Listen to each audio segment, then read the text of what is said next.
Halo semuanya, perkenalkan nama saya Denia Raniastri. Saya adalah salah satu mahasiswi dari Universitas Dian Iswantoro Semarang. Anyway, this is my first video. Saya berkeinginan melalui YouTube saya dapat sedikit membagi ilmu mengenai hal-hal yang berkaitan dengan interaksi manusia dan komputer. Apa itu interaksi manusia dan komputer? In my first video, I wanna give you an intro. Dalam video ini saya ingin membahas mengenai pengantar interaksi manusia dan komputer. Definisi interaksi manusia dan komputer. Interaksi manusia dan komputer atau IMK adalah suatu disiplin ilmu yang menekankan pada aspek desain, evaluasi, dan implementasi dari sistem komputer interaktif untuk kegunaan manusia dengan mempertimbangkan fenomena-fenomena di sekitar manusia itu sendiri. Simpelnya nih, interaksi manusia dan komputer adalah sebuah bidang ilmu yang mempelajari bagaimana cara mendesain, mengevaluasi, dan menerapkan atau implementasi interaksi antara manusia dan komputer. Apa sih tujuan kita mempelajari interaksi manusia dan komputer? Tentu saja tujuannya sangat banyak. First of all, kita dapat mengetahui bagaimana cara memperhatikan kebutuhan pengguna dan menganalisis apa yang terjadi dalam proses desain interaksi. Kita juga dapat memahami perbedaan desain antar muka yang baik dan buruk berdasarkan prinsip-prinsip desain ditinjau dari segi kegunaan dan pengalaman pengguna.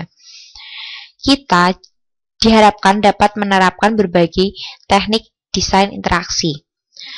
Tujuan atau hasil akhir pembelajaran adalah kita diharapkan dapat menghasilkan suatu aplikasi dengan user interface yang baik.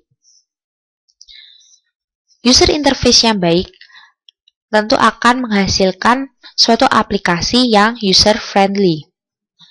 Syarat dari user-friendly adalah pertama, memiliki tampilan yang bagus menarik sehingga menarik peminat user. Lalu yang kedua, mudah dioperasikan oleh user. Lalu yang ketiga, mudah dipelajari. Yang keempat, pengguna selalu merasa senang setiap kali menggunakan aplikasi tersebut atau bahkan pengguna selalu merasa kecanduan. Apa sih akibat dari user interface yang buruk? Yang pertama, meningkatnya kesalahan dalam penginputan data dan sistem pengoperasian. Yang kedua, tidak dapat diaksesnya suatu fungsi. Yang ketiga, kefrustasian pemakai, produktivitas rendah, atau pemanfaatan yang rendah oleh para pemakai. Lalu yang ketiga, gagalnya suatu sistem disebabkan oleh penolakan pemakai. Penolakan pemakai diakibatkan oleh user interface yang buruk tersebut, sehingga para pemakai akan menghasilkan suatu produktivitas yang rendah dalam hal pemanfaatan aplikasi kita tersebut.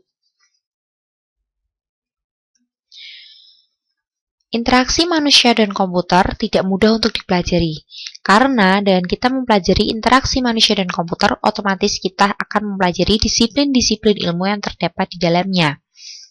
Disiplin ilmu yang terdapat di dalam interaksi manusia dan komputer, yaitu yang pertama adalah ilmu komputer dan teknik. Ilmu komputer dan teknik merupakan desain aplikasi dan teknik human interface, di mana dalam disiplin ilmu ini akan menjadi kerangka kerja kita untuk dapat merancang sistem human interface. Lalu yang kedua adalah psikologis. Psikologis adalah suatu percabangan ilmu untuk menganalisis perilaku user, seperti memahami sifat dan kebiasaan, persepsi dan pengolahan kognitif, keterampilan motorik pengguna.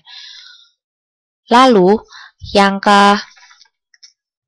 ketiga adalah sosiologi dan antropologi, yaitu merupakan suatu percabangan ilmu yang mempelajari mengenai interaksi antara teknologi, work, dan organisasi. Lalu ada juga disiplin ilmu ergonomik, merupakan suatu percabangan ilmu yang berhubungan dengan aspek fisik untuk mendapatkan lingkungan kerja yang nyaman. Lalu ada desain grafis atau bisa disebut juga sebagai industrial design. Ilmu ini adalah suatu ilmu yang mempelajari tentang cara menciptakan suatu produk yang interaktif. Lalu juga ada percabangan ilmu linguistik, merupakan cabang ilmu yang mempelajari mengenai bahasa untuk melakukan dialog yang diperlukan sebagai sarana komunikasi yang baik dan menarik. Oke, I think that's all for today. Sekian penjelasan singkat saya, mungkin benar-benar singkat dan terlalu singkat, mengenai interaksi manusia dan komputer. Saya harap next time saya dapat kembali mengupload video yang berhubungan dengan interaksi manusia dan komputer. Sekian dan terima kasih.